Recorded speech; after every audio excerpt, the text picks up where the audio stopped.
College में भी आएगा और CS तक आपका लगा रहेगा। तो चलो मैं आपको बहुत ईजी वे में समझाऊंगा issue of share. Please comment करना, शेयर करना, लाइक करना, वीडियो को पसंद आए तो सब्सक्राइब भी करना। तो चलो स्टार्ट करते हैं। इशू ऑफ शेयर में दो टॉपिक होते हैं, एक होता है अंडर सब्सक्रिप्शन,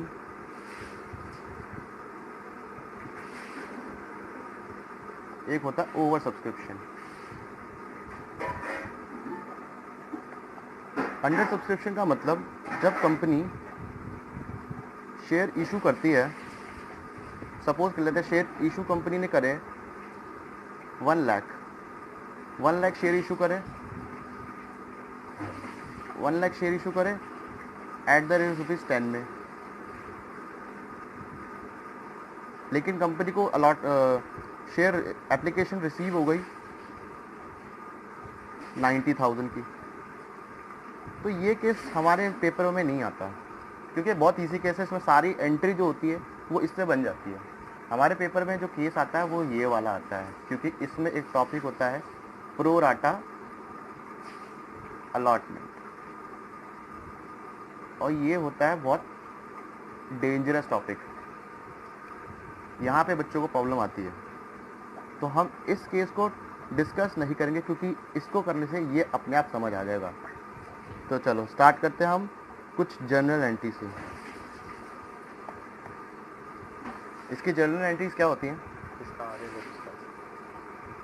सबसे पहली एंट्री इसकी होती है एप्लीकेशन रिसीव की। Bank account debit to share application account, ये है एप्लीकेशन मनी रिसीव की। और बीइंग मनी रिसीव, ये है पहली एंट्री। दूसरी एंट्री हमारी share application account debit to share capital account to share allotment account. अब यहाँ पे ये स्पेशल केस है, ये स्पेशल केस मैं आपको बाद में समझाऊंगा क्यों अलॉटमेंट लिखा है मैंने यहाँ पे।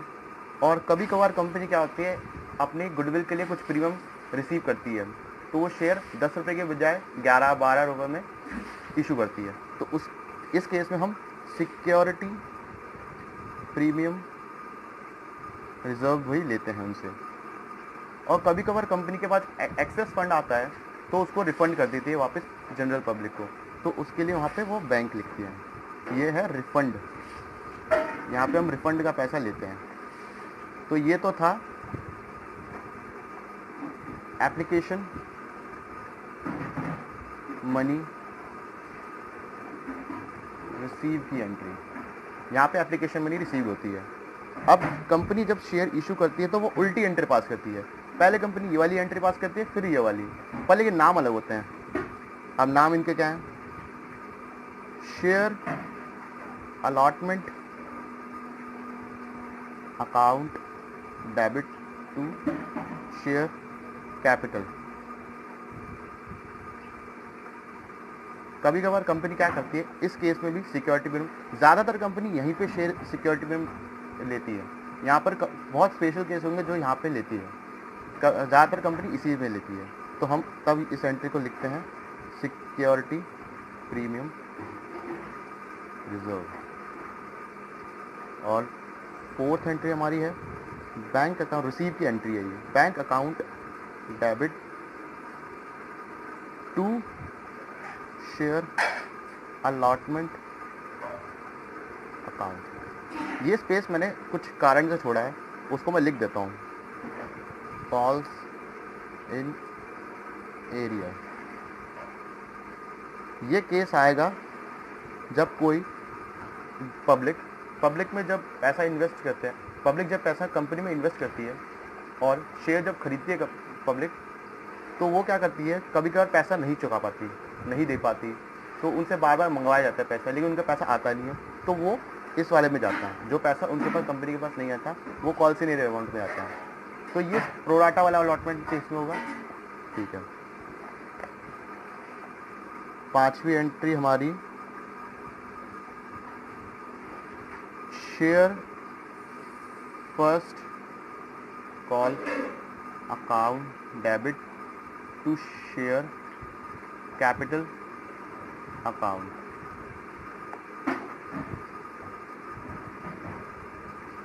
सिक्स्थ एंट्री हमारी बैंक अकाउंट डेबिट टू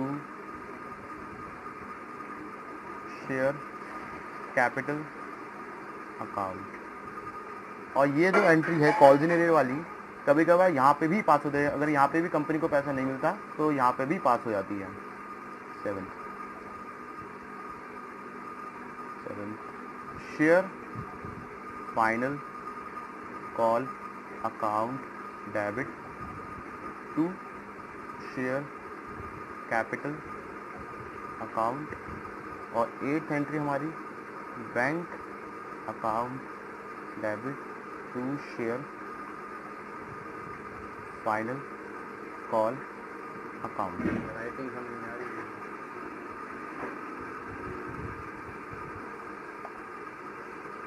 ये तो थी, ये एंट्री थी, नॉर्मल एंट्रियाँ थी। यहाँ पर कंपनी का सारा पैसा रिफंड से लेकर इशू रिसीव सारी एंट्री यहीं तक होती है।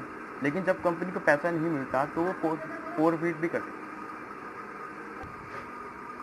तो जैसा कि ये सारी एंट्री तो कंपनी रिसीव से लेकर रिफंड से लेकर बाकी सारे चीज़ों के लिए होती है। पर ये जो एंट्री होगी ये होगी फॉरफीचर की एंट्री। कभी कभार कंपनी को पैसा नहीं मिलता तो वो उनके शेयर फॉरफिट कर लेती है, साथ में उनके पैसा भी फॉरफिट कर लेते हैं। फॉरफिट का मतलब जब्त कर लेते हैं अपने पास, कि जब तक वो पैसा नहीं चुकाएंगे तो उनके शेयर हमारे पास रहेंगे, अब उनको शेयर अलॉटमेंट नहीं देगी।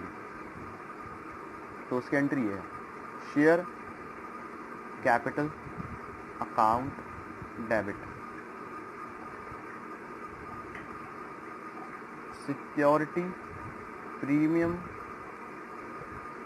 Reserve account debit to share forfeited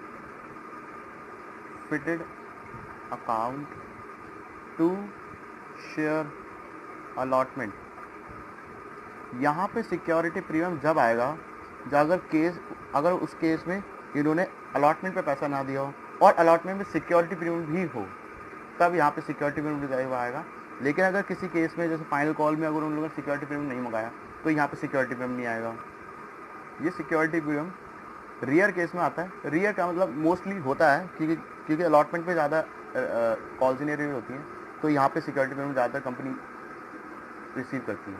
तो ठीक है, आएगा entry allotment to share final call to share first call. इसे सीरियल से कोई नंबर वो नहीं होता, ऊपर नीचे हो सकता है।